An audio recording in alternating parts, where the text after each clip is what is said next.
Good afternoon.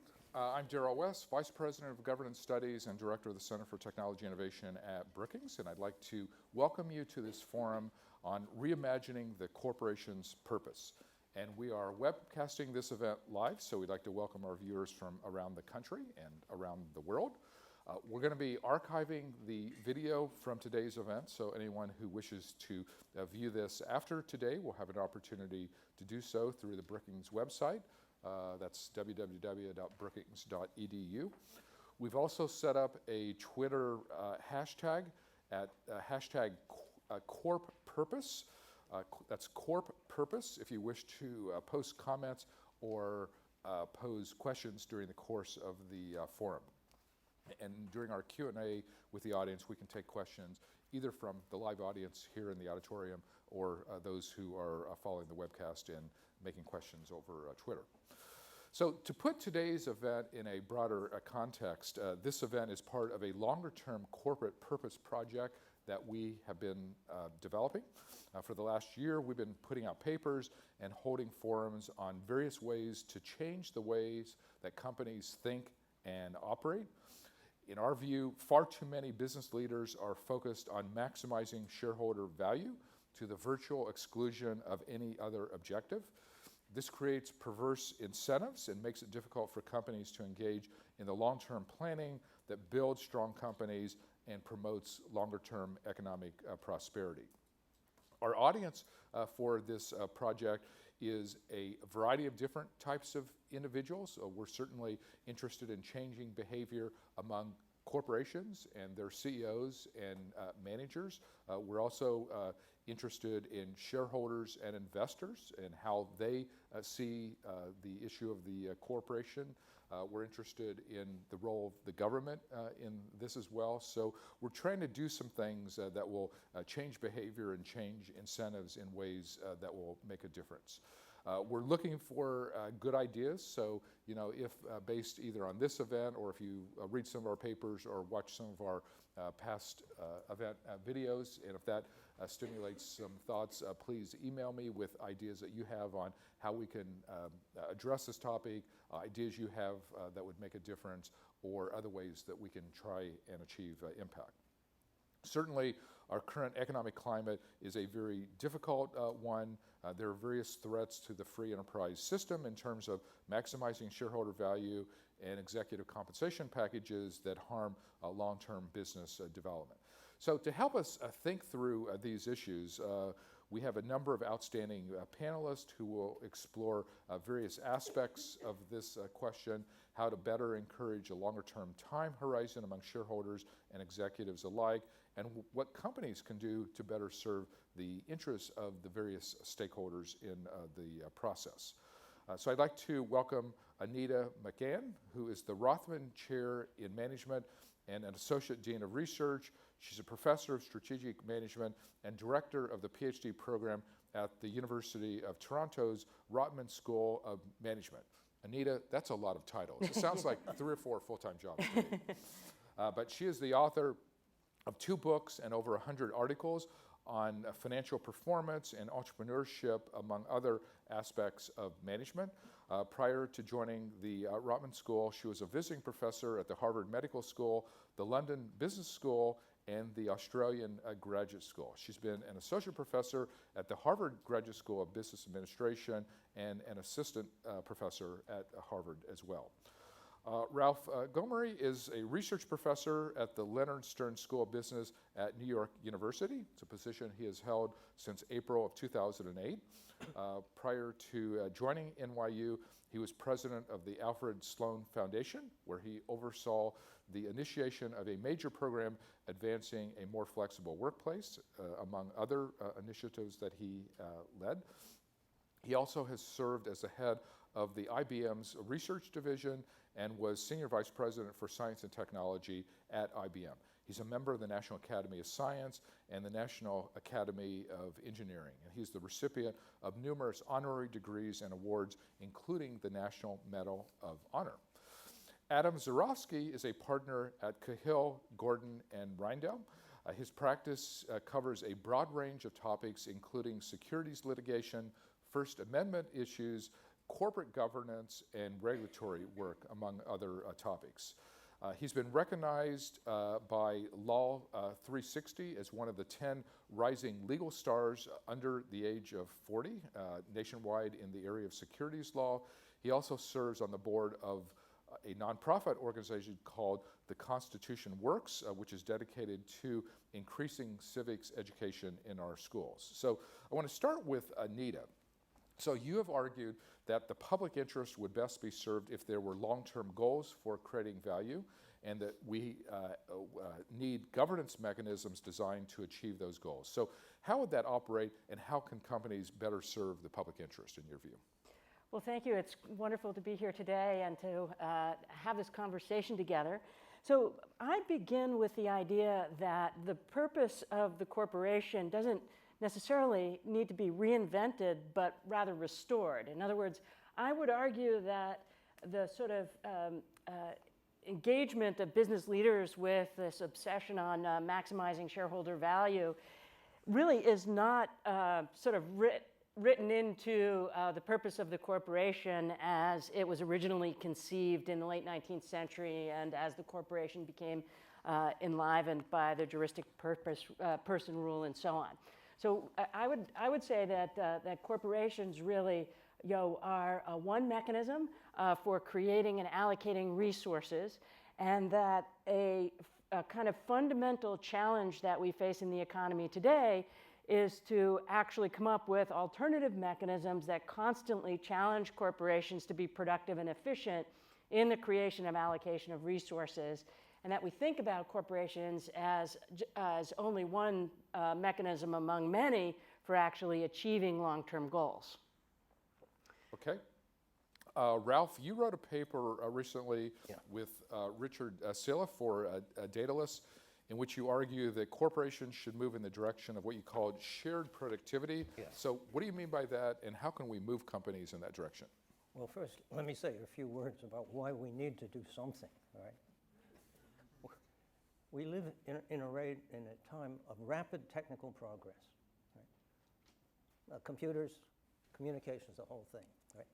This should result in improved productivity, which bears on the point that, and we've been getting it, right? Productivity has gone up very steadily.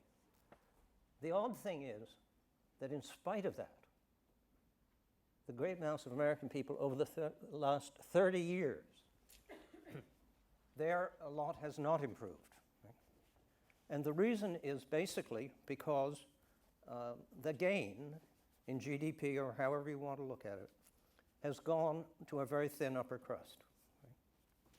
Now, the reason for that allocation is basically the doctrine of shareholder maximization, which you just alluded to, and which has been adopted. And again, I echo the thought, this is a fairly recent event, starting around 1980. Before that, the corporations thought some about the workers, about the community, about the country, about paying a regular dividend, and a whole bunch of things, okay? And I lived through that, and I remember it. Right? But because of the incentives that have now been given to top management, which are mostly in the form of gigantic stock options, they have lined themselves up behind profit maximization, which comes to be about the same thing as high share price. High share price makes them richer than they ever imagined they would be. Okay? And so our great corporations today are being run to maximize share price. Now, this may have some problems about long-range goals, but quite aside from that, and I agree there are such problems, the fact is maximizing the value of the stock helps the stockholder. But who is the stockholder? Right? Now, that is a tremendously skewed situation. The top 1% of earners own 1/3 of the stock. I'm giving you approximations. The top 5% own 2/3 of all the stock. That leaves 5% for 95% of Americans, okay? And so this is a very skewed distribution, and basically you can say if we're aiming at stock price, we have adopted for our corporations the goal of making the wealthy wealthier. And I'm trying to put that in very simple terms, okay? I can understand that part. But, and unfortunately, by adopting that, we have, without conscious thought, really, we've engaged the corporations in a form of class warfare. So I think we ought to try and do something different from that. And I have two suggestions. One is that we should encourage productivity, because without productivity, there is nothing, okay? Productivity creates the pie. And then there's a second question, which is who gets the pie? Right? And so I would say that sharing is the other thing that we have to focus on, because we are producing, we are improving our GDP per capita, or anything you want. But most people are not getting the gain of it. And that we have to change. Right? So I think there are many things we can do to improve productivity and also sharing. And I can either go into them now or in response to questions. Sure. Say a few Why don't you things. give One example would be to use the corporate income tax as an incentive for productivity. Corporations that are contributing to the country by being very productive per person, for example, they should pay a low tax rate because they are contributing already in a very big way. Right? So that would, and I'm not just thinking about, boy, they just have big research labs, but anybody in any business who can do it better. They are contributors, and we should encourage them through taxation. Okay? And I think that, and there are other things, but just so I don't go on for too long, with the sharing, there are many things that can be done, right? But one would be, for example, to replace profit maximization by value add maximization, right?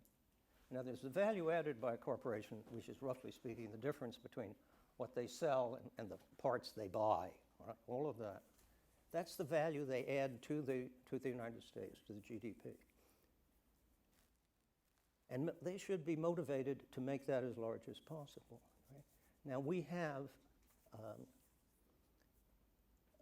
by adopting profit maximization, we've said all the claimants to that value add, hey, we're going to try and minimize your share, and what's left, we'll make that as large as possible. And so we're minimizing what goes to wages, et cetera, et cetera. But if we could adopt instead of profit maximization, value add as a measure, because people want a single measure, right? Then we could divide it up in various ways. And I think I'll stop here and go ahead. But you reserve the right to extend your remarks. And even, yes, and even deny them. Yes, I've often said I was misquoted. But, so Adam, you have made the point that corporations are social constructs, that they're chartered by the state, and that they're given their defining legal characteristics by the state. So can you explain what you mean by that and what flows from that? Sure, Daryl, thank you. And thank you for having us here. It's a real pleasure to be with Anita and Ralph and you talking about this important topic. I think what you just mentioned, Daryl, is an important intellectual construct, and that is to say, I think in addressing this topic, we need to look at it both from the theoretical and from the practical. And as someone who, and I think I'm the only person on the stage actually who currently is involved in some of these cases that involve questions of fiduciary duties and things like that, there's theoretical considerations, and I want to talk on those, and that's, I think, what you were asking about. And then there's the practical reality. One of the reasons the shareholder value model has been successful and so in getting itself entrenched is because it has a lot to recommend it to it in a practical sense. People can understand it. There's a share price. There's one metric. People can target towards it. It's an easy way to compare things. It's a simple, less complicated approach, and that has realities I think we need to recognize and starting to formulate how one goes about perhaps changing it. But coming back to the theoretical question, I think I come at this a little slightly differently than the question of what should the corporate purpose be, or what should corporate purpose be. I actually think we need to first ask a more fundamental question, which is why do corporations exist? Because people don't ask that question. And I think if you take it from that perspective, you do come to the view that corporations really are a reflection of public policy, right? They don't, unlike everyone in this room who exists independent of the state, you exist, you're a natural person. A corporation does not exist unless it's chartered by the state, unless it's, you know, there's laws that govern it, there's powers that are given to it, and there are people who choose the corporate form, enjoy benefits of the state, most notably limited liability, right? That is a decision that we as a society have made to endow this particular entity with limited liability so as to attract investment. I mean, there's very good practical reasons why and policy reasons why, but it's important to recognize that corporations, and to use a Kantian phrase, just going back to my political philosophy for a minute, are means, not ends. Yeah. And the question is, they're means towards what? And I think the only answer that we can actually come to, and I should say in a horribly lawyerly fashion that I am expressing my own views and not the views of my firms or any of my clients as I say this. It's too late. The video's been rolling. I know. It just dawned on me that, you know, but the only view that I think that is reasonable in connection, think about that, is what is the purpose and why do they exist? Well, they exist as to maximize overall social, economic well-being, sort of what to Ralph's point was. What other purpose could there be? Right? It's a utilitarian purpose. And so once you adopt that, the next question becomes, and it's a perfectly legitimate question, I think, for we as a society to ask, are they doing it? Are they accomplishing that goal?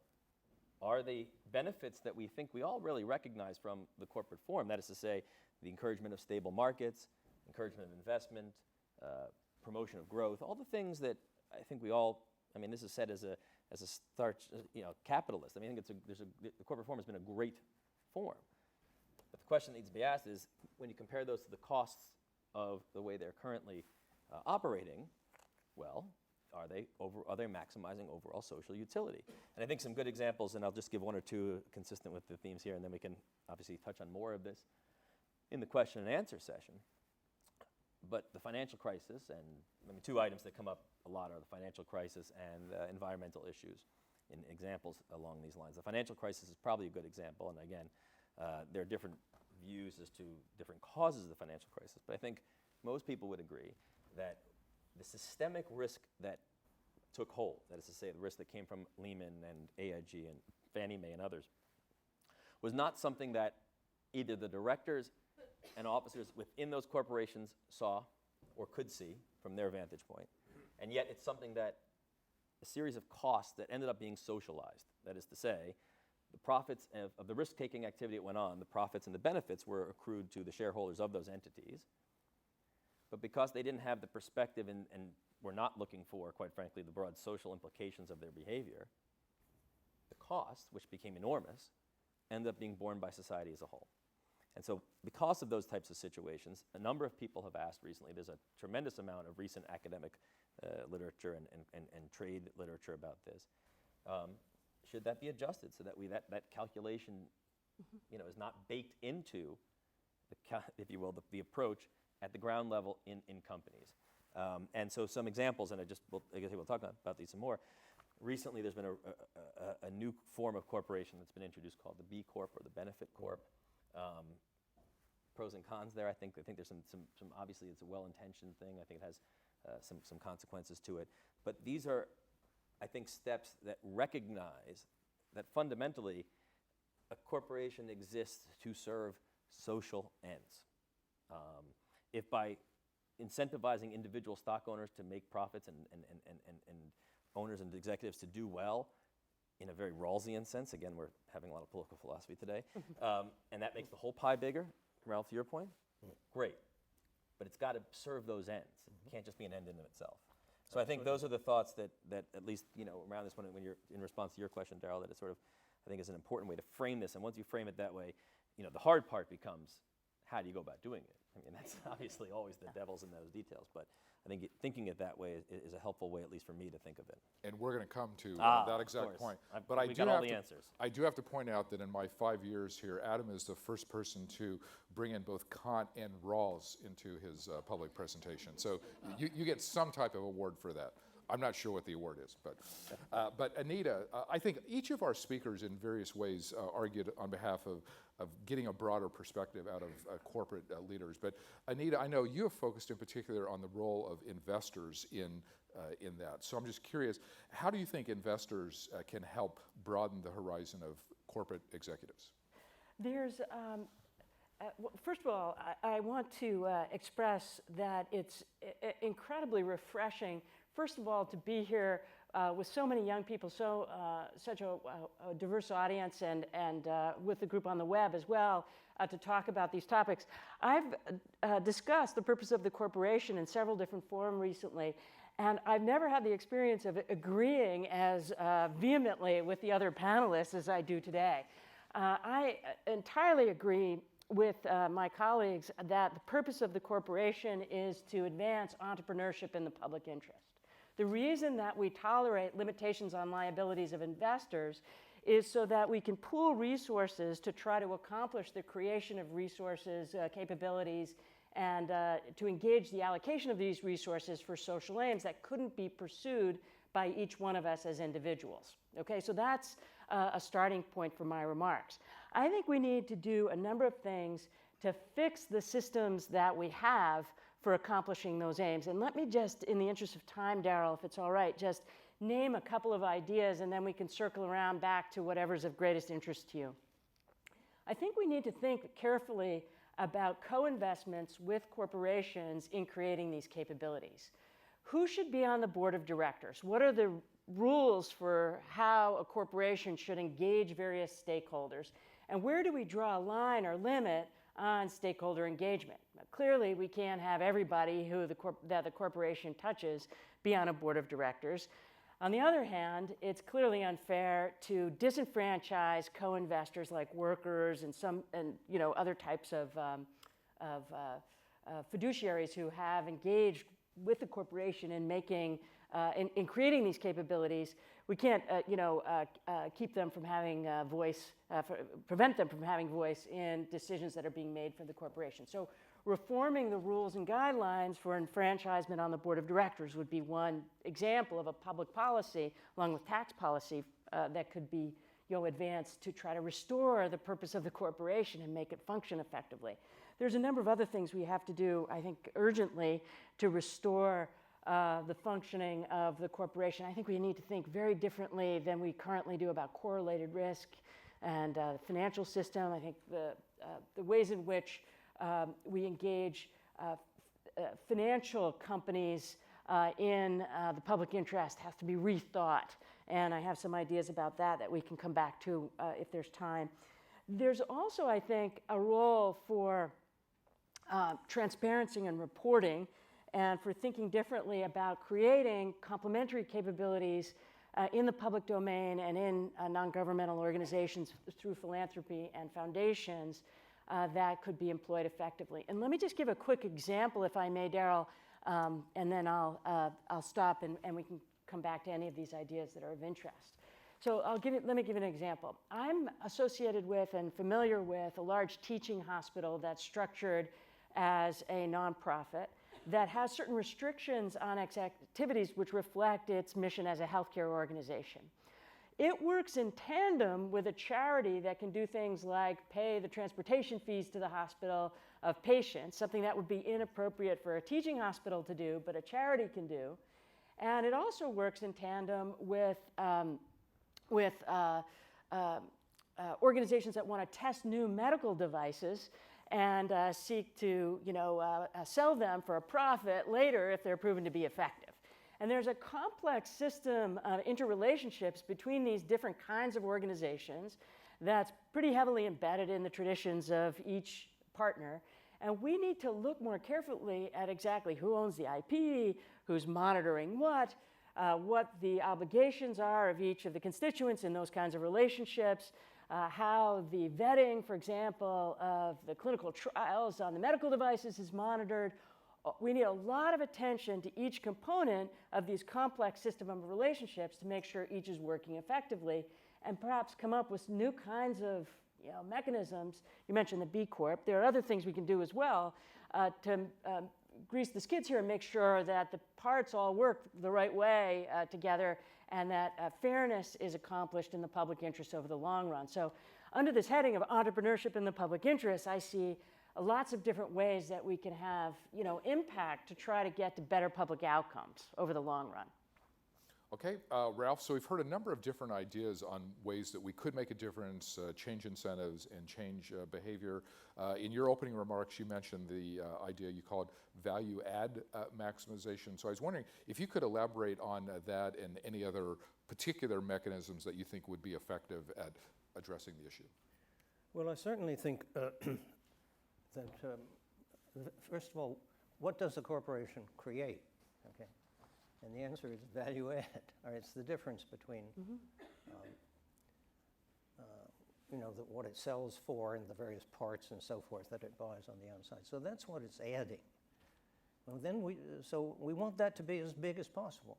And so maximizing value add sort of deals with the productivity end, but it leaves open the sharing end. Okay. And I think, if I may go back to a remark of Anita's, in some sense, going to value add and allowing a great variety in how it's divided up is restoring, not inventing, because that's more or less the way we operated between World War II and about 1980. Yeah. The different companies did it different ways.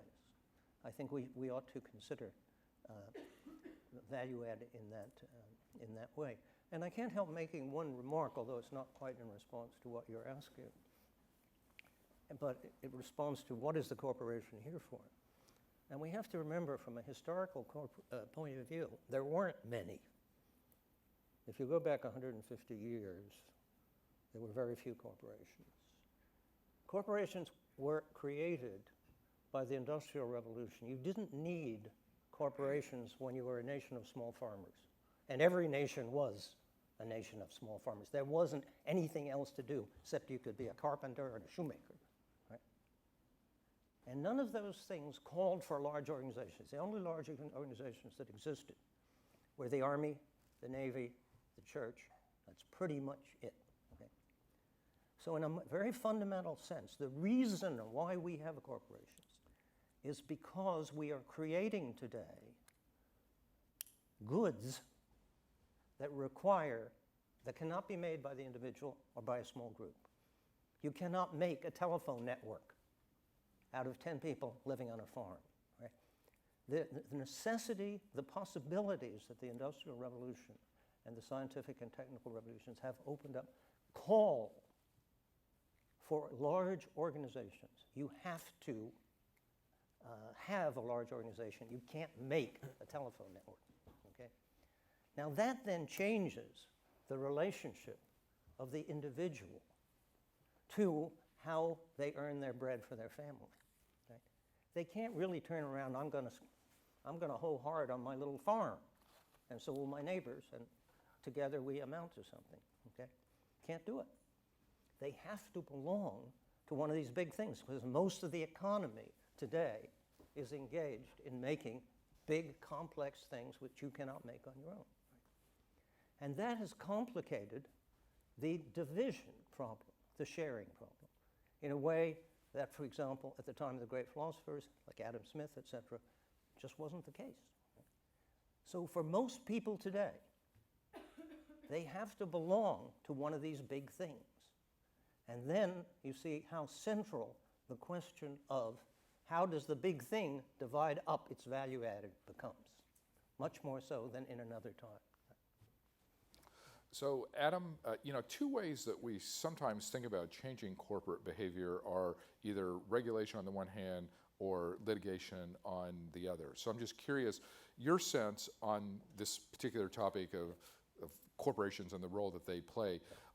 Is either regulation and or litigation effective? If so, why? If not, what are the alternatives? No, I think that's an important question. It's also sort of what I end up seeing on a daily basis in my work. I think before just turning to the effectiveness of those two tools, in particular given recent developments, I think it is important to recognize that one of the reasons the shareholder value model, and I know there's a lot of discussion, and it seems a consensus here that there's real issues with that need to be addressed. But one of the reasons, as I alluded to earlier, that it is so entrenched and has done so well is not just that it provides benefits, but it also provides real practical, in the boardroom type of incentives for managers of companies they very much respond to. In the first instance, you have an explosion recently of executive compensation tied to stock and equity. So obviously that creates a tremendous incentive for the people making the decisions to have a higher stock price. I mean, that's why those compensation schemes exist. But I think more fundamentally, the two things I think that get phone calls returned to lawyers fastest from directors and officers is, one, you're going to be sued, or two, someone's launching a proxy fight, right? There's nothing that gets my phone calls returned faster than you're about to get named in this lawsuit, right? And there's a real reason for that, because no one likes to get named in lawsuits. And I think the shareholder value model provides a real practical way for executives to deal with those problems, because they say, well, I can defend myself by saying I was doing that because I was trying to increase shareholder value. And there's a lot of deference by courts given to people when they're trying to increase shareholder value, because what could be wrong with that? If someone were to come out and say, oh yeah, no, I know the stock price was lower, but I was trying to worry about broader social concerns or environmental concerns, that might be a laudable goal more broadly. We might all agree on that, but it's a lot harder a lawsuit to defend. It's a lot harder to say when the proxy fight comes, when your share price is depressed by 10% and a hedge fund launches a takeover bid or an aggressive move to unlock shareholder value by getting you out, right? It is a lot easier to have it, the higher the price, first off, the harder it is for them to make that bid, right? Because it's more expensive. But secondly, it's a lot easier for you to argue to shareholders and to institutional investors and people who are going to be deciding your fate to say, I've been doing everything I can to maximize your return. Right? So the practical realities of the shareholder value system should not be discounted. There are real values at the decision point. So to your point, your question, Daryl, how effective the two are, I think that's a different question, right? I think they're very effective at having locked in the shareholder value model, that is to say litigation in particular. But as far as the questions we're dealing with here, are regulation and litigation good tools that have traditionally been the tools we use to address externalities? And by that I mean when a company is polluting, right? Historically, we've dealt with that in two ways. That creates social cost, right? There's pollution in the river. The way we've dealt with that historically is to either have regulations saying you can't have emissions over X, percent, or we've allowed for tort suits against that company, and they have to therefore pay the cost of their activity. And if the cost of that activity is still less than the benefits, then presumably it's socially optimal. If it's not, then they'll stop doing it. Right? That's litigation and regulation and the ways that we have used them historically to protect, incentivize behavior. But I think when we talk about problems like the financial crisis, when we talk about problems like the global climate change, when we talk about problems sort of along the lines that Ralph was talking about, which is the growing pie but the smaller slices, that is areas where it's very hard to see roles, or at least effective roles, for necessarily regulation and litigation alone.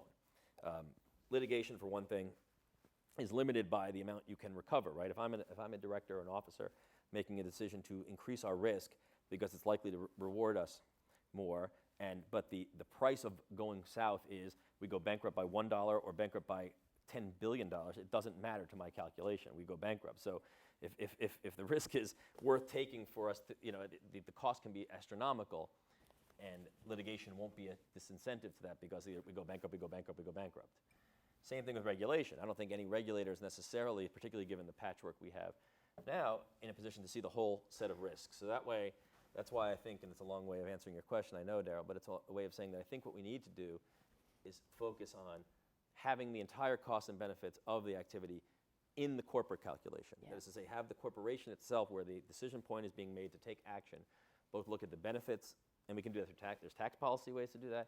There's perhaps investor incentives to do that. There are perhaps regulatory roles to do that. But I think ultimately, we don't want to have regulators, I don't think, or judges saying, okay, that was worthwhile goal, but that one wasn't. That gets a little bit foggy and difficult as well. So to answer your question, I think that those tools still exist and still are of important roles. But ultimately, for the types of questions we're talking about, I think they're not going to be enough. Okay. Why don't we, Yeah. Did you want to jump in, or? I wanted to comment on, Okay. on some of these very important points that are being made.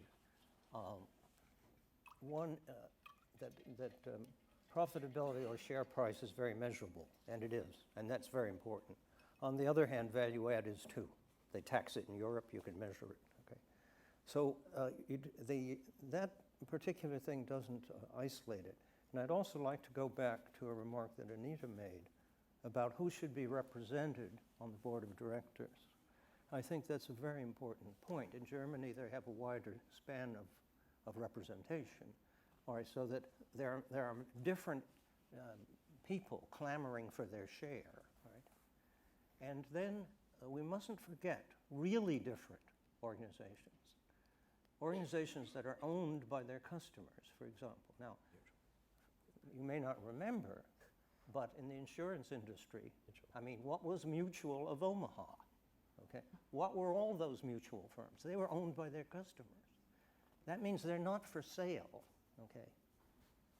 And so the stock price is not the issue. The issue is, what are we doing for us, okay?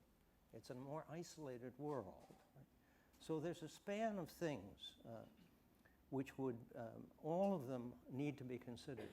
And we probably should be trying them all rather than saying, this is the golden bullet. If I might just, Anita, sorry, go ahead. you want to jump in? Yeah, I want to just offer one point that I think is implicit in a lot of our discussion, but hasn't perhaps been made crisply, which is that, in my view anyway, corporations have been incredibly successful at generating new and creative ways of developing and allocating resources. I mean, my own area of interest is in health, and we would not have the medicine that we have today without without private companies.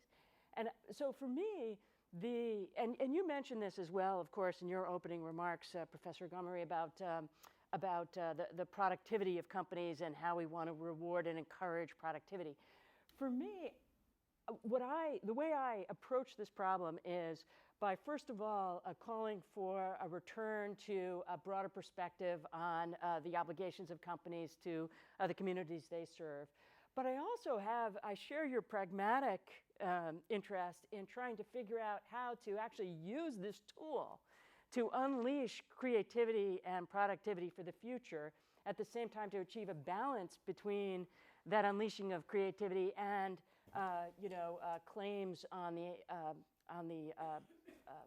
resources that are contributed toward that end, and also there are these fairness criteria that we want to use as well and employ as well in allocating the rewards to the investments that are made. Forgive me, I just wanted to emphasize that we don't want to restrain companies by from positive, productive aims that actually are fulfilling this mission of entrepreneurship in the public interest. I think it's an important point, because we're not here, I don't think it should be taken, certainly my view sounds like yours. Corporations are great social engines. They are great engines for society. They've done unbelievable things, and I think will continue to do them. I don't think any of these comments are, and I agree with you, are aimed at suggesting that somehow, you hear the phrase corporations are evil. That's not what I think this is about. This is about how to better tie them back to their original purpose, the social purpose they serve, and a broader constituency to make it a even better institution. I was just going to add to Ralph, your comment, that I was struck last week on, you mentioned Mutual of Omaha. Yes. I think it was nationwide. I can't remember what. I was watching a football game, and a commercial came on. I was absolutely struck at the end. This is how they were selling their services. They said, we have no shareholders, just members. That was their tagline at the end of the commercial. And I think it was nationwide. It might be another one of the companies. But what struck me about that is, when the advertising folks think that that's going to be effective, that there is something out there publicly that we might be tapping into here, that there's something more than just that. Because those folks are always trying to predict where things are moving. And I was sort of struck by that, but your comment reminded me of it. No, that's a very good point. Why don't we open the floor to questions from the audience? We have a gentleman right here on the aisle. There's a microphone coming up behind you. If you can give us your name and your organization, and we'd ask you to keep your questions brief just so we can get to as many people as possible. Yeah, thank you. My name is Larry Checo Communications. If I might, I'd just like to read something to you. The current economic climate is obviously a difficult one for the U.S. corporations. The economy is sluggish. The housing market has yet to be fully rebound. Consumer demand is down, and Wall Street's relationship with Washington appears to have hit an all-time low. That's the way Brookings positioned today. It's as if these corporations weren't responsible for any of this.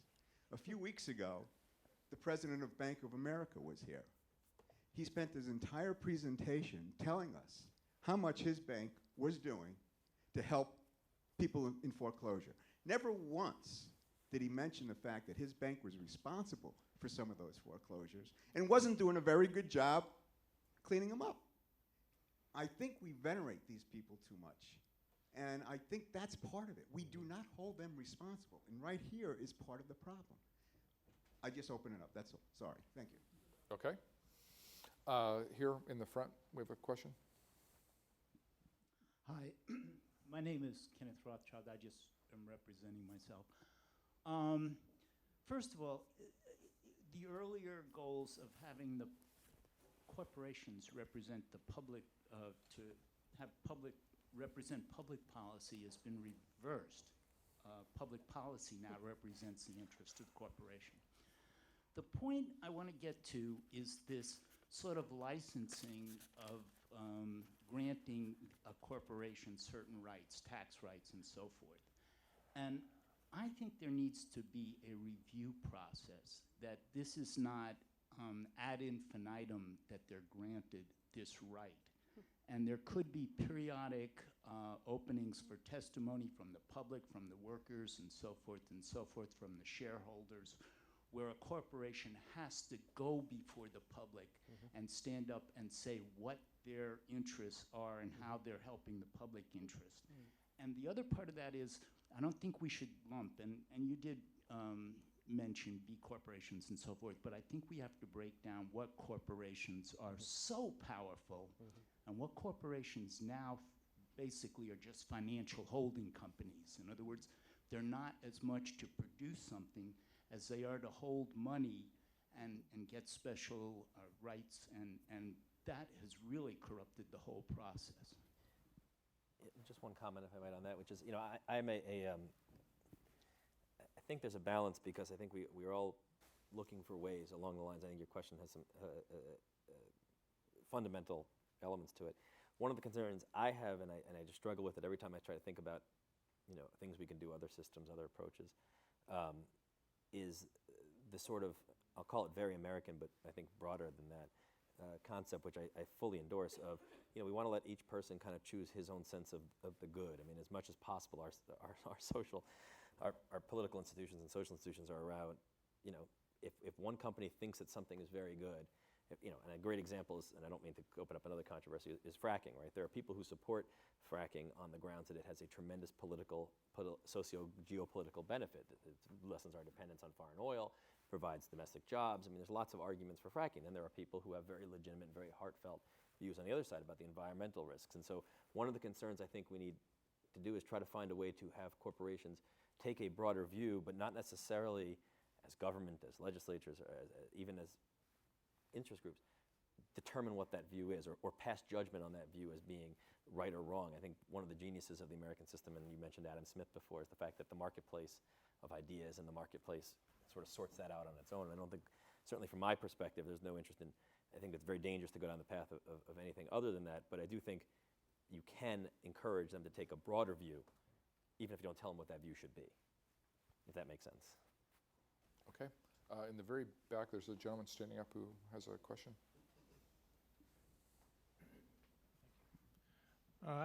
Last night I was watching on Can you PBS. give us your name and organization? My name's Kevin Carey, and I'm retired CWA rank and file. I was watching last night on PBS the program that showed Henry Ford, and it was a very good program. And he had such a disdain for the shareholders and the rich people, and he had all regards for the worker. And he raised their standard of living and so forth, and the $5 a day job. I'm wondering, where does this fit in? Where does the worker fit in to the governing of corporations? Well, we talked a little bit earlier about how in countries such as Germany, workers are represented on the boards of directors of companies. I think, you know, in some industries and contexts, and certainly the automobile industry would be one of them, that workers are co-investing with shareholders to produce the output of the corporation and have a claim, therefore, on its governance. I would argue that for sure. I also would note that that Henry Ford, even despite his views about enfranchising workers, was a problematic figure for other reasons. I mean, he had controversial views that were published in the paper under his byline anyway about diversity that would be unacceptable today, I think, in most modern boardrooms for sure. Can I also just offer one other perspective here? I would argue that this issue you raise about enfranchisement of workers and engagement of workers reflects a much larger set of opportunities that are being developed in the economy today, the digital economy as a sort of a counterpoint to the Industrial Revolution, that makes companies that invest primarily to advance shareholder interests vulnerable to being outcompeted by rivals that enfranchise a much wider constituency. You know, there have been multiple papers, and you remarked that there's been, you know, an abundance of research in this area in the last few years. Daryl, you've written some papers on this topic, which are excellent, that companies that focus primarily on raising the share price in the short run are not going to build the capabilities they need to be competitive in the long run. You at IBM, I think, were a champion of building long-term intellectual property that has, you know, borne out in what's transpired for IBM since. I mean, this is a very fundamental element of the capitalist system, that companies that, you know, don't invest for the future and build capabilities should have a lower share price. And as a business school professor, I think we can do a much better job in business schools, actually, at educating the next generation of investors to think you know, much more carefully about what kinds of companies ought to be supported with their investment dollars. Although that does bring up an issue of the short-term, long-term investor problem. Yes. I think you were touching on I want to before. comment on that. I think what Anita says is very much to the point, but just let me to say from my own experience, and I've been on an awful lot of boards and spent a lot of years on them, that we are at a point today when what's going to happen next quarter is, in fact, the dominant question. I certainly spent my life trying to create the long-term things for IBM, and we were successful, but the IBM in those days it was easier to take a long-term view. Right? May be hard for people to believe, but most of us on the technical side, hey, we didn't even know what the stock price was. Right? That's not what we thought about. We were trying to make a faster machine and stuff like that. Okay? And so that was a much easier world. Today's world is very, very tough. Right? And a CEO who thinks long run may not be around in the long run. And so we have to change the structure. In other words, I want to say very clearly that the problems we have, which I think are bearing very heavily on most Americans who are not getting the benefits of our tremendous progress, this is not the result of evil men. It is the result of a system which is not performing well. That's a great point. Gary, in the front row. There you go. Thanks very much. I'm Garrett Mitchell, and I write the Mitchell Report. And to your last point, I spent 5 years running a unit of a publicly held corporation that was one of the most successful in its business. And at his going away lunch, the CEO, who had been enormously successful and was going off to run the Metropolitan Opera, was asked a softball question by one of us, which is, you know, what's the secret to being a CEO? And without hesitation, he said, oh, it's very simple. You manage the affairs of the corporation in such a way that the stockholders are not encouraged to become intrusive. And it seems to me that that talks to a couple of points that have been raised here, and I want to, if I may, frame two questions. One is, we've framed some questions today, like the one you framed about, well, what is the purpose of a corporation? Why do we have these things? so that we're not falling into the trap of being too generalized, the way people talk about the media. The question that I would raise is, if the search that we're engaged in is to reimagine the corporation, what are the X number of elements that define what's broke? What's broke? What's broke?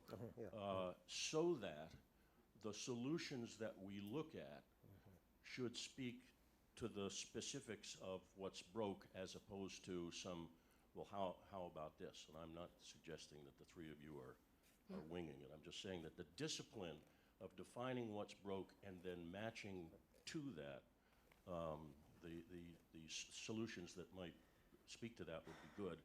And I just want to close by saying that I've heard the term maximization used a lot today. And I'm wondering whether one of the things that ought to be in this discussion is the distinction between optimization and maximization. And the old story is that the optimum body temperature is 98.6, but the maximum can kill you. Good points. What's broke and what are the solutions? Well, I think... Take it first. Yeah, I think that as we've all said, part of the purpose of the corporation is to create the economic goods and so forth. Right? I think we're good at that. I think we're going to get better at that. I think that's going to get easier and easier with technical progress.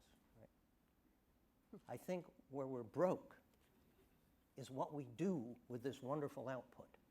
It's being given in too concentrated a way. It's not being spread properly. Can I also briefly offer a thought?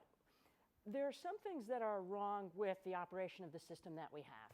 And we have discussed a few ideas here, but we don't have a lot of time, so it's difficult to move systematically through a comprehensive list of everything that we could do to try to make the system we have work better. Although I do think there's a lot of work out there that we could draw on to try to develop such a list. In addition to trying to fix the system we have, another challenge that we face is that we are now confronting, as a society, as a global society, new kinds of challenges for which the corporate form may not be ideally suited. I'm thinking here of challenges, what I call correlated risks, problems such as climate change, which you mentioned, environmental challenges, endemic disease. A correlated risk arises in the financial system too, but there are also problems that we collectively are facing, and we need systemic solutions that certainly are going to involve corporations. In fact, I would argue we want to unleash the creativity of entrepreneurs in the public interest to try to address some of these problems. But the corporate sector alone is not ideally equipped to deal with them. We're going to have to actually look at a much broader set of reforms and objectives and innovations, governance innovations at the public level in order to make progress. And we could talk about those systematically too. And I think in response, just to add on to that, I mean, I think the what's broke side is an easier side than the how do we fix it side, right? The what's broke side, I think Ralph summed it up just as best as you can, which is the dominant question in boardrooms and among executives and among the folks making decisions is, what are we going to do for the next quarter? That's the first question. Other questions are secondary to that. And we have that not because I share the view entirely, not because of evil people, not because people are trying to. It's because of some of the practical realities I was mentioning before. That's the easiest way for the people making those decisions to deal with what they consider to be the pressures to their job and their own well-being. And that's a natural human way to handle incentives, so we have to shift the incentives. As far as how do we fix it now, I think there's a couple of things. You talk about getting targeted, and I think you have to target it in that way too, because it's not going to be one or two solutions for everybody, right? You have, my personal view is that there are sort of three broad categories of companies. There are companies out there who kind of get this idea, who try to take a broader view, who are affirmatively incorporating things like that into their corporate paradigm. Patagonia is a good example. People talk about their environmental stewardship. There's another company you may have heard of. I recently was talking with their general counsel called Tom's Shoes, which gives away a pair of shoes for every pair of shoes you buy. I mean, it's not some of the same issues we're talking about, but it's the same kind of idea. It's the idea of incorporating into your corporate purpose some good. Those companies, I think the solution is to provide them ways to do that and do more of it if they want to. And the B Corp format is one possible way of doing that, although one of my concerns about the B Corp format is, one is it is in some sense preaching to the choir, because those are the people who are going to sign up to be a B Corp are already disposed to do socially beneficial things, and by having B Corps, do we risk, by implication, suggesting that it's okay for every other corporation to pursue just shareholder value? I mean, that creates systemic issues. There's more complications to it, but that's a real issue.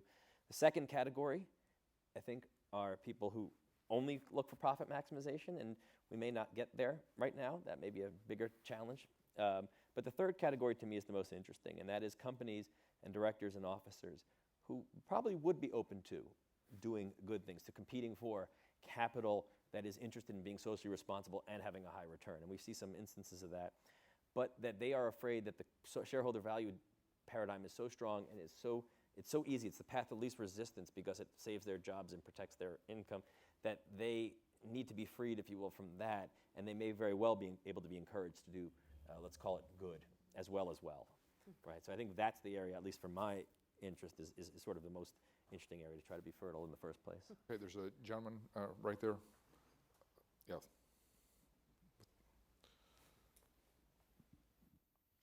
Jim Walker, and I'm representing myself. Yep, yeah, we can hear you. Are we making the whole issue too complicated? I would like to step back just a minute. I was in IBM when Mr. Watson was there, and that, as I recall, he was a major owner, and the breadth of the ownership was really not all that big. There were a tremendous number of employee owners at that time, and you referenced mutual. It seems to me like we need to rethink the ownership of the corporation, and we need to change the motivation of the managers of the corporation. The rest of these things will kind of fall into place after that. Okay, right here. I'm Pat Malloy. I teach international economic regulation at Catholic U Law School, but I was 10 years on the U.S.-China Economic and Security Review Commission. The United States this year is going to have about a $500 billion trade deficit. $300 billion is going to be with China. In the last 10 years, we've had about $3 trillion worth of trade deficits with China. I see part of this is the fact that our American corporations, and this came up in the campaign with the whole outsourcing, American corporations have moved their manufacturing from here to there, and then we import goods we used to make. And that this is putting the United States in a very bad position, both in terms of jobs for our young people, but also our international debt. We are now, by law, we have about $8 trillion worth of international debt held by foreign governments. So I think that this is part and parcel of what we have to think about when we're thinking about how these corporations work. The Chinese, of course, are doing a lot of their production with state-owned enterprises, which are responsible to the government and the party. So there's a different thing going on here, and I think we have to think about this when we're talking about corporations and how they work in the United States. I'd love any comments from the panelists on that point. Ralph? Well, I would like to, because I've worked a lot on international trade and stuff like that. Fundamentally, given the present incentives, okay, of maximizing share value and so forth, I don't think you're going to turn around this destructive imbalance of trade that you're talking about, because it's too attractive for a company to make a profit by moving its operations overseas, whether that's low wages, it's because there are all sorts of incentives given by the Chinese government in particular, whatever, okay? And then import the stuff into the United States with a net cost, counting the subsidies and everything else, way below it could be created in the United States, right? So what you have done is displaced the workers They now are Chinese workers, but the profits have gone up. Okay? And under our present rules, that's the goal. Right? So this is a destructive byproduct of the fundamental motivation of our companies. And we will not change that unless we change the fundamental, there are two possible ways to change it, fundamental motivation, and we've been talking about that. Or you make it impossible to do it. Tariffs, basically, that kind of stuff. But it's a byproduct of the motivation here. I think, go ahead, yeah. Well, go ahead. Okay. Then I'll. I was going to say, that it's important to recognize, I think you both touch on it, that it's nice to sit here and talk about all the things we can do, but a simple solution for some companies is if things get too restrictive and too, overbearing, they're going to move. There's going to be countries out there in the world who are going to want the economic stimulus that comes from having companies there and their operations there. That's a reality that should not be ignored. And same thing is true of capital. But I think we should also, at the risk of broadening this, and I don't think it's broad enough as is, one of the other factors that's been going on here, at least in America, I think, is the demand on the consumer side. I mean, there used to be a chicken in every pot. It's now a flat screen TV in every living room, right? I mean, so, and the only reason everybody can afford that is because they are produced at such lower, because the profit maximization, because of the outsourcing and the lower cost of producing those goods has been something that, we as consumers as a country have gotten very used to. So I think you're going to, I'm not in any way proposing we address that broader issue today, but I think it's all part of, you point out rightly, it's all part of a broader dynamic that's worth Anita? The only point I would add, and I do see many hands, so I don't want to take very much time. The only point I would add is that I do agree very much with Adam and Ralph that this is that these challenges are not only challenges for corporations. We have to think much more deeply as a society about what we value and how we want to invest to have prosperous and happy and abundant lives, and what that means, whether or not it's having more flat screen TVs and chickens and television shows and football games, or whether it's something else. I also want to own up to the responsibilities that we have as educators for not only supporting young people such as you in conversations about what you want your lives, how you want to prosper in your lives, but also how you're going to create the next generation of knowledge capital that's going to support the emergence of companies, the next generation of companies like, say, IBM. By the way, I should also declare a conflict of interest about IBM, which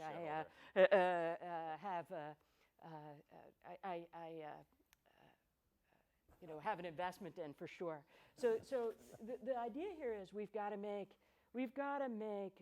transform not only the corporate sector, in my view, but the education sector. We've got to think about how to support you as entrepreneurs, how to equip you with the insights you need in order to be effective as business people, how to generate knowledge capital effectively, and how to engage with your counterparts in places like China and India and sub-Saharan Africa to collaborate and create prosperous lives, not only for yourselves but for your counterparts in these other countries. Okay, right here, so gentleman with his hand up. Thank you. Alan Loeb, Professor of Regulatory Policy. Most of the discussion so far has been about what we can do to change the corporation. But it seems strategically that one of the things we ought to think about is the fact that the corporation, as we've described it, is pretty much predictable in its behavior. It's a self-aggrandizing organization. It's got all these characteristics. We take these as given. And since these things are, at least at present time, given, then the thing you would want to do is change the environment in which these decision-making bodies operate. I'll give you a good example, the pipeline. We know that if you plunk capital into the ground, there will be a behavior that, I call, maybe other people have called it this, but the psychology of sunk cost. You can predict how people will behave decades into the future because this thing exists and people have liabilities to support, and pay off that capital. And besides, once it's there, they're going to want to behave to say whatever they need to say, prove whatever they need to prove in order to keep that thing there. So once you make the decision to put that piece of infrastructure in the ground, you have programmed these people whose behavior you know to behave in a certain way decades into the future. So what I think we need to do is not to go in and say, oh, woe is us, the corporation is behaving a certain way, but to say, okay, given that it's behaving a certain way, let's set up the incentive structure for it to behave that way in our interest. Okay, good point. Over here, there's a gentleman on the next to the door. James saying, long ago, I was an RSM at IBM when Ralph was director, which tells you how long ago it was. We've heard the word we a lot in this conversation, and I guess we means largely U.S. multinationals. Ralph has mentioned that German companies are a little bit different. We've heard about SMEs like Patagonia. Can we be a little bit more specific about we's? If we take we to be global multinationals, do we see any difference? And of course, there is we in terms of Chinese SOEs and Japanese and German large multinationals. Is there anything we can learn from the rest of the world? Well, I'll just take it first because I think I introduced the concept of what do we want, why do corporations exist, and why do we want them? The we I'm talking about there is, quite frankly, I'll say it U.S. society to start, but society as a whole. That is to say, if the reason we have corporations, or at least in the U.S. we have corporations under a certain type of legal system, is to promote overall welfare for, whether it be global or U.S., I'm not sure it matters, then the we is the people who are supposedly the beneficiaries of that public policy decision, for me. I don't think of it as necessarily the corporation. I think the corporation as a means towards a broader social goal, and the broader social goal, that society, however one wants to define it, is the we, for me. I don't know if that's helpful. Yeah, I think it is,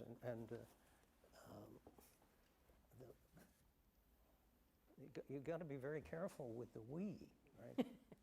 Because I remember attending a meeting, it must have been about a year or so ago, and I listened to someone who later joined the administration, and he made a couple of statements and made me really jump. Okay, he said, we still make half the semiconductors in the world, and he also said our standard of living is the envy of the world, right? Now, I was startled, right? Take the first one. I knew that wasn't, the we he was talking about wasn't corporations producing in the 50 United States. The we he was talking about must have been American headquartered corporations, something like that, right? So the we he was talking about was a very different we from what it sounded. He was still telling us we're in great shape because we're still making all the semiconductors. We were not. We were making 28%, right? But he had a different we. His we was American multinationals. Right? And the second we, I don't notice that we are the envy of the world, okay? You talk to the Germans, they don't envy us. Japanese don't envy us. We have the highest average, we have the highest per capita income in the world. Average, right? Average is very different from median. Okay. If you got, 10 guys in a bar and Bill Gates walks in, the average income in the bar is several hundred million. The median income is whatever it was before he walked in, right? Very different. And it's very doubtful that the median income in the United States, which is sort of the middle person, is higher than in countries that with less acute distribution things. So it's very important to worry about the we. In fact, even in the, I think the thing about, we are struggling with a weak economy, something describing this meeting. Well, who's struggling with a weak economy? Okay, a lot of people are, but a lot of corporations aren't. They're making record profits. So once you start to have this split in your country, you got to be very cautious about what we means. Okay, right there near the back. Hi, I'm a law professor at Georgetown Law, and I teach business law, and I I'm starting a new clinic there for social enterprises. And so I just wanted to ask where you think the future of this is going. I know that, as I've been practicing for about 8 years, went to law school 8 years ago, and there was no talk about this in law school in my corporations class or anything else. And now it's obviously of great interest to a lot of people.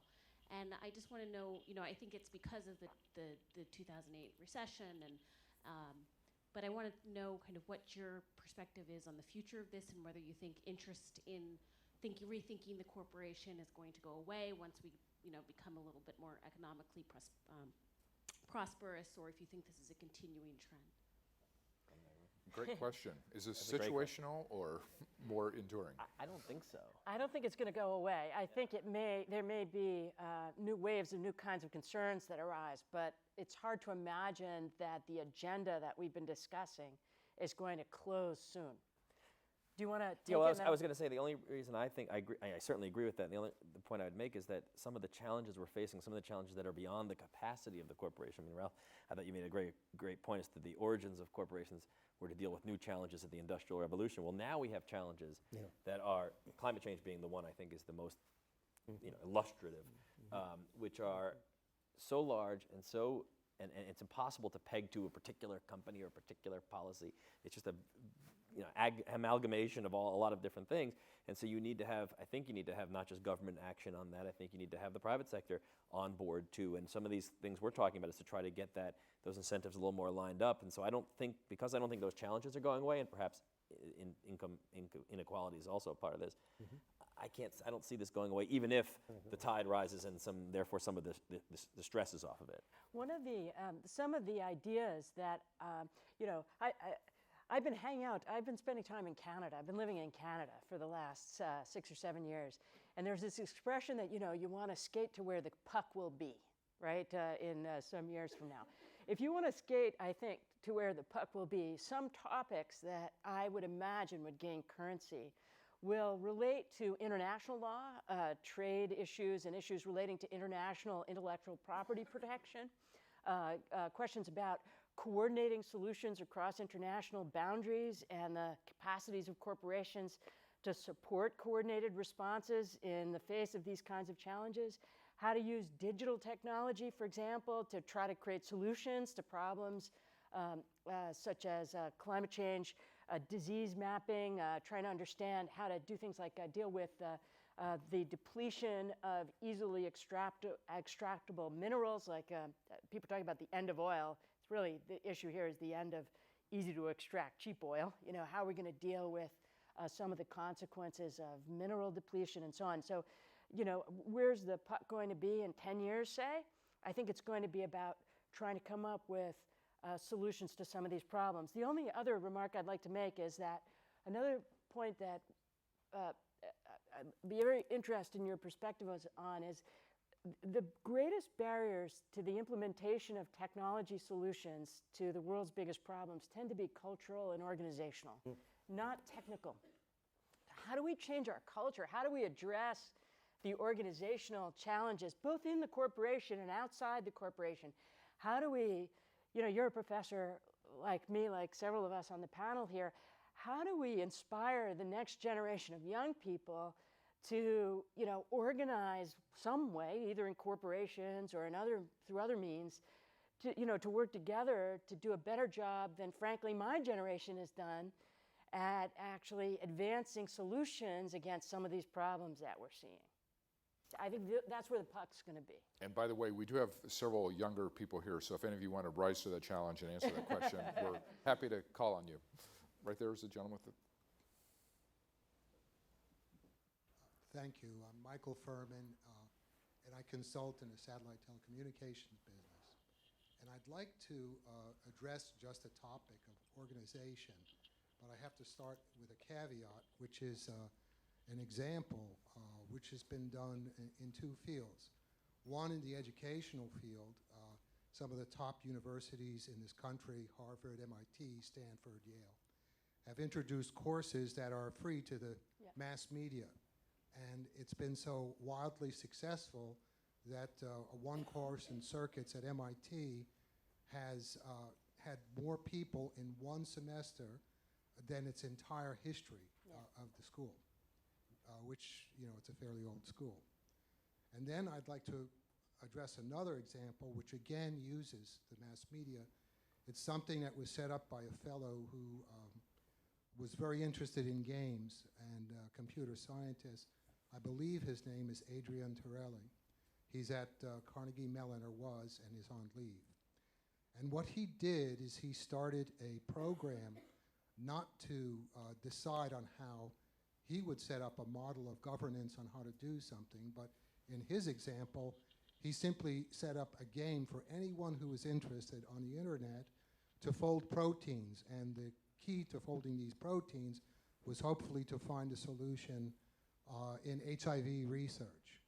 And this game became so wildly popular that some 30 to 40,000 people were engaged in it. So you had basically a massive meeting of the minds to do this. And in 3 weeks, the problem was solved by a 9-year-old kid.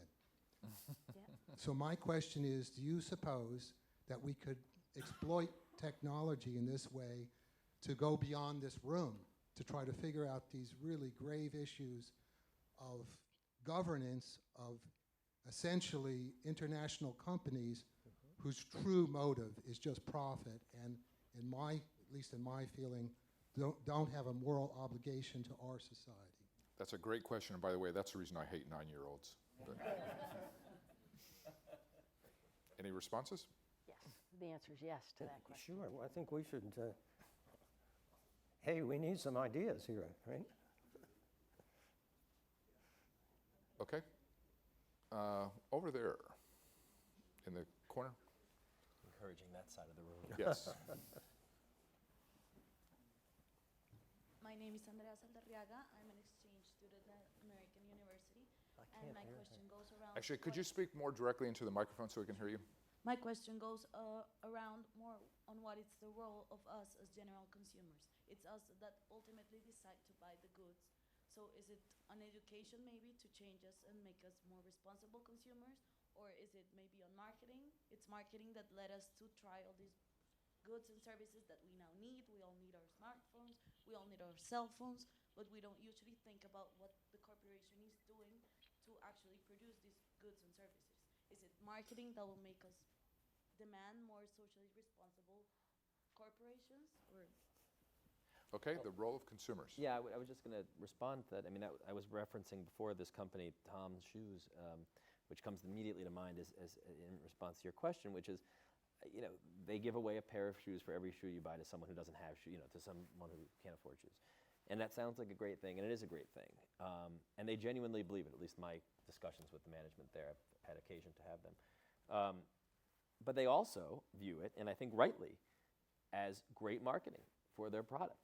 Right? And there's nothing wrong with that. I mean, let's be very clear. There's nothing wrong with that. If they're actually giving away the shoes and benefiting people who otherwise don't have shoes, and we think that's a social good, if there also is a benefit to that company that encourages more people to work there, I mean, that's an example. They believe that they are able to hire better employees at the rate that they pay than they otherwise would, because employees go there in part because they want to feel good about what they're doing. And the same would be true of consumers. I mean, there's a lot of different ways to do it. But I think, I referenced before the flat screen in every room. I mean, one thing would be to say, okay, we don't all need flat screens, but that's not, that's not really, a reality is people are going to want to buy products that they want to buy, and oftentimes secondarily think about, the broader good. But that's why I think it's so important that the shareholder value model be analyzed, because the company could sell that same TV and consumers could be aware of it, but they could be saying, well, we're manufacturing it here in the United States, or we're manufacturing it with standards in our factories that are at a certain level, or that we give away, we lower greenhouse emissions with our TVs. And if that could be a competitive advantage in marketing to consumers, then I think you could see a nice interchange between corporate purpose and consumers who, look, I think all of us agree. All things being equal, would you choose the TV that's better for the environment? If there's also, of course you would. So, I think that's those types of interchanges will be important, and why it relates to what we're talking about here. Yeah, I want to comment. It's sort of putting it up to the marketplace, right? To judge the balance between the. I think that sometimes we put too much faith in the market. Right? Now, Adam Smith, I guess, pointed out that it isn't to the goodness of the butcher and the baker that we rely, but, for our cakes and beef or whatever, but rather we rely on his care for his own self-interest. Okay? This is the quote, or this is my version of his quote. I never get it quite right. That we're relying on his self-interest to do this. Now, I think we have to be cautious about that, because it doesn't sound quite as good if I say it isn't on the kindness or sense of honor of my doctor that I rely, but on his care for his own self-interest. Now, what's the difference? One essential difference is that when you're dealing with a doctor, he knows everything and you don't. Right? When you're buying cake, you can tell whether you like it. Right? The doctor could be prescribing all sorts of tests for you that you don't need, right? If it was in his self-interest to do that. Right? So I think you have to be cautious, and not all things are solvable through the marketplace.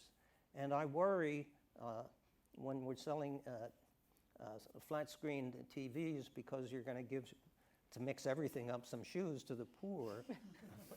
A new business is founded. Yeah. It's hard for the consumer to judge how real some of these things are. Now, that's the pessimistic side. That's, I think, overestimating the power of the market. So what else is there? All right? Now, I think we're leaving out the other side of human nature. Right? People are not just out for themselves. Now, maybe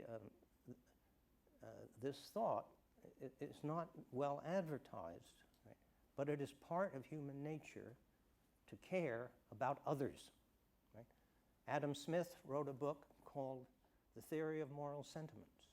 Right? And the work of Darwin, which especially the way it's been interpreted, focuses on individual survival being the goal, has been very seriously amended by E.O. Wilson of Harvard, who has pointed out that you need other sentiments in order for your group to survive. The group has to have internal cohesion, and that's not everybody in the group fighting with everyone else to be number one. Okay? And so I think we have to accept the fact there's more human sentiment than self-aggrandizement, and that we don't exploit that in many situations, and we better be cautious if we just rely on the marketplace. Right? Now, a situation, just to show there are such, is the Army or the Navy. Okay? I went through training in the Navy. By the way, I didn't get the Medal of Honor. Okay? I got the Medal of Science. I wish I'd gotten the Medal of Honor. Okay. But I had to settle for this other thing. Yeah. I promoted you. There's still time. Thank you. Yeah. But that was all about, they were teaching us to care for our people, for our men. Okay?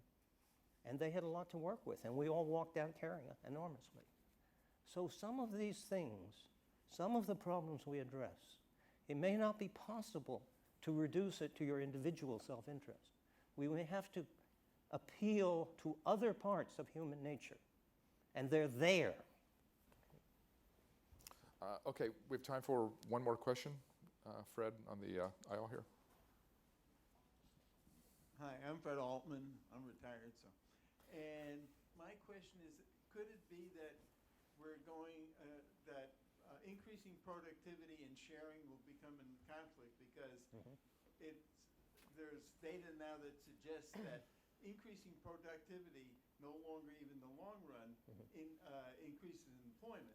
So as you increase productivity, you get fewer employees to share with, and so you had all this capacity, but not a distribution system.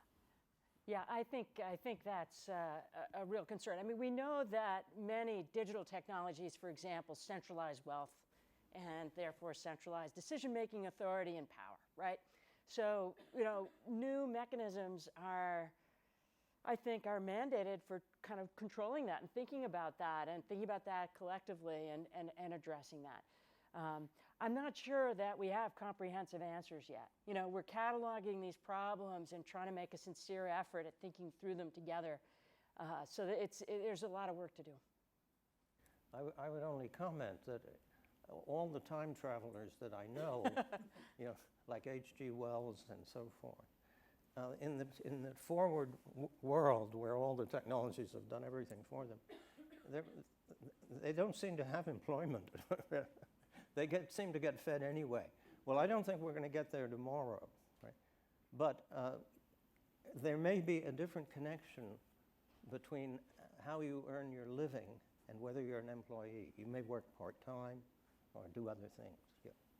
I'm looking forward to that. That sounds like a great model. We're out of time, but I want to thank Anita, Adam, and Ralph for sharing their views.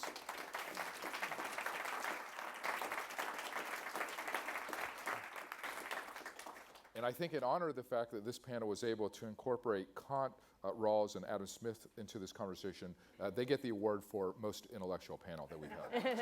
That's all it takes.